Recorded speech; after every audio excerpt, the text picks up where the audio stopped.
सोचीला हो कि तू रोज सुतेलू सुतला के बाद आ उठ जालू उठे से पहले कि लोग का कही।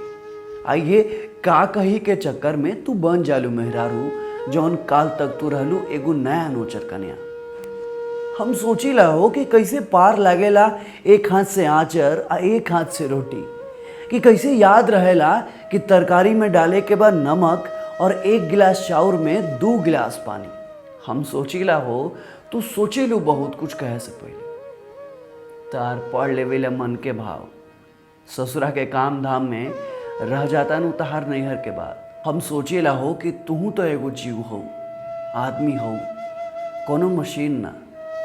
कितना मजबूत बाड़ू लोग करे जाके, माने के पड़ी तारा लोग के हिम्मत के। गजब के माइंड सेटअप बा, सब कुछ सहजालू लोग बिना कुछ काले। कितना तप त्याग बा तारा लोगन। धरती के उपमा अब हम का लिखी। बस इतने जान ल, मर्द के बस के बात नहीं खे मेहरारू बनल।